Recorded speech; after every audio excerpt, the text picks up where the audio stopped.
कांग्रेस के राष्ट्रीय अध्यक्ष का चुनाव भी हो गया। मल्लिकार्जुन खड़गे राष्ट्रीय अध्यक्ष भी बन गए। कहा जा रहा था चुनाव के बाद स्थिति साफ हो जाएगी, जो पिक्चर है धुंधली वो क्लियर हो जाएगी। लेकिन चुनाव भी हो गया, खड़गे राष्ट्रीय अध्यक्ष भी बन गए, लेकिन अभी तस्वीर साफ नहीं हो पा रही है। किस्सा कुर्सी का जो चल रहा था, सीएम बदलने को लेकर जो बात चल रही थी, जो कसमकस थी, आज भी वेटिंग में पड़ा हुआ है। ये मसला लंबित पड़ा हुआ है।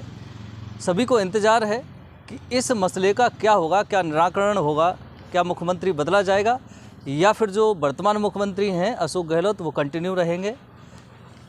इस चीज़ को लेकर सभी जगह चर्चाएं भी जारी हैं। खासकर सचिन पायलट के जो भविष्य की बात है, जो उनको मिलना चाहिए था, कहा जा रहा था कि उनको मुख्यमंत्री बनाया जा सकता है। जिस तरह से आप सभी ने देखा कि बीच में क्या सियासत हुई थी, किस तरह से ऑब्जर्व आए थे और किस तरह से 92 विधायकों ने स्पीकर को इस्तीफ़ा सौंप दिया था। इस्तीफ़ा आज भी स्पीकर के पास रखे हुए हैं।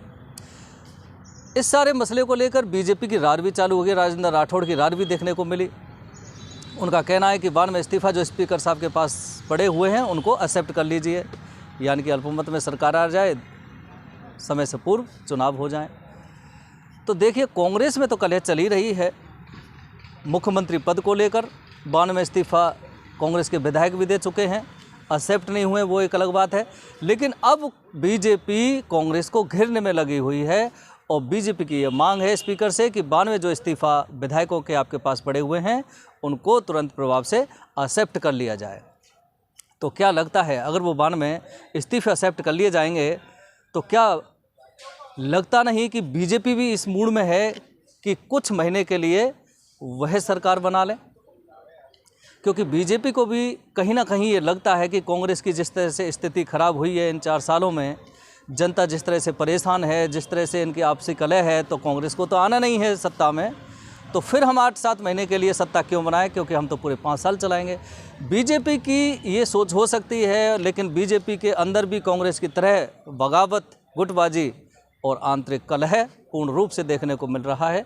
हालांकि एक विपक्ष के भूमिका निभाते हुए वो यह ज़रूर मांग कर रहे हैं, विरोध कर रहे हैं, ऐलान कर रहे हैं, रार कर रहे हैं कि 92 विधायकों के इस्तीफे को मंजूर कर लिया जाए। इतना ही नहीं,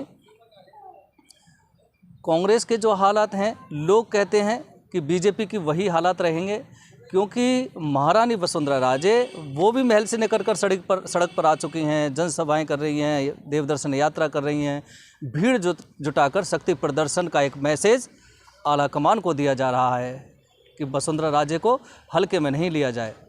सतीश पूनिया हैं जो काफ़ी समय से बीजेपी के लिए काम कर रहे हैं, सरकार से लड़ रहे हैं, विपक्ष की भूमिका वो निभा रहे हैं, तमाम तरह की जो गतिविधियाँ हैं उनमें वो लिप्त हैं, जैसे आम जनता की आवाज़ उठाना, यात्राएं करना।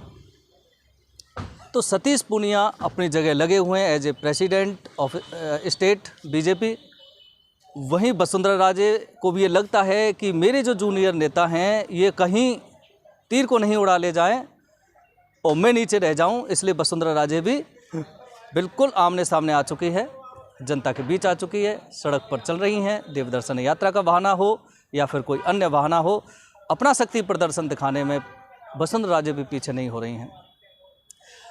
तो कांग्रेस के जो हालात हैं, क्या बीजेपी के यही हालात होंगे? क्योंकि फिलहाल जो लक्षण हैं, प्रारंभिक लक्षण तो यही दिखाई दे रहे हैं। लेकिन लोग ये भी कहते हैं कि कांग्रेस का जो कलह है, ये कहा जा रहा था कि राष्ट्रीय अध्यक्ष के चुनाव के बाद स्थिति साफ हो जाएगी, आला कमान निर्णय कर देगा, फैसला कर देगा। लेकिन काफ़ी समय हो गया, फिर भी ये लिस्ट वेटिंग में है। आला कमान कांग्रेस का निर्णय नहीं ले पा रहा है।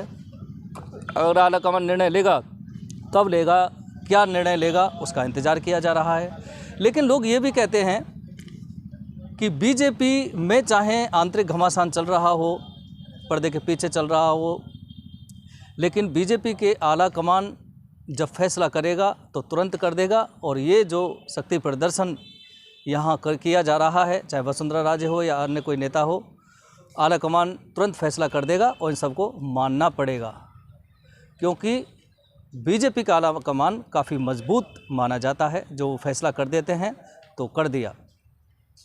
अब ये जो पूरा प्रकरण है 10 महीने या 8 महीने आपकी सरकार बची है।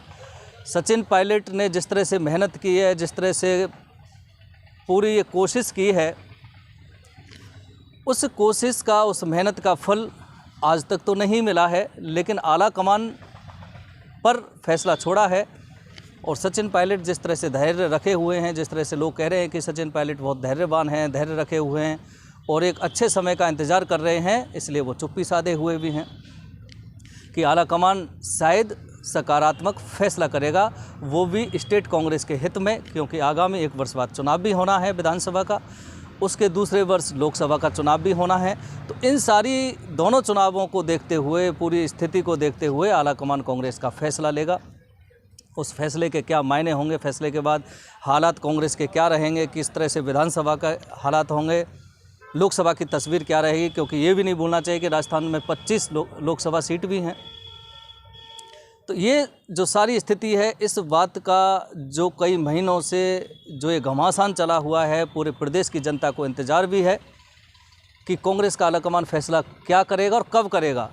सचिन पायलट का क्या होगा, उनकी भूमिका कांग्रेस में क्या रहेगी, आगामी विधानसभा में क्या भूमिका रहेगी, ये सब चर्चाओं का विषय भी है और लोगों को इंतज़ार भी है। लोगों से ज़्यादा लगता है कांग्रेस के विधायकों को भी इंतज़ार है, खासकर सचिन पायलट के गुट के जो नेता हैं या विधायक हैं या उनके समर्थक हैं, उनको काफ़ी इंतज़ार है और बेसब्री से इंतज़ार भी किया जा रहा है कि सचिन पायलट के भविष्य का ऐलान क्या होगा, कांग्रेस आला कमान उनको क्या देगा, निराशा देगा, हताशा देगा या फिर कोई अधिकार देगा एक खुशी के रूप में। वो एक देखने वाली बात होगी। लेकिन इतना ज़रूर है कि कांग्रेस की तो बात की जा रही है आंतरिक कलह की, लेकिन कांग्रेस से की तरह ही बीजेपी में इस तरह के कलह भी देखने को मिल रही है। सब अपने आप को अच्छा और बड़ा नेता सीएम पद के लिए प्रोजेक्ट करने की जद्दोजहद में जुटे हुए हैं और सड़क पर आकर के शक्ति प्रदर्शन भी दिखा रहे हैं।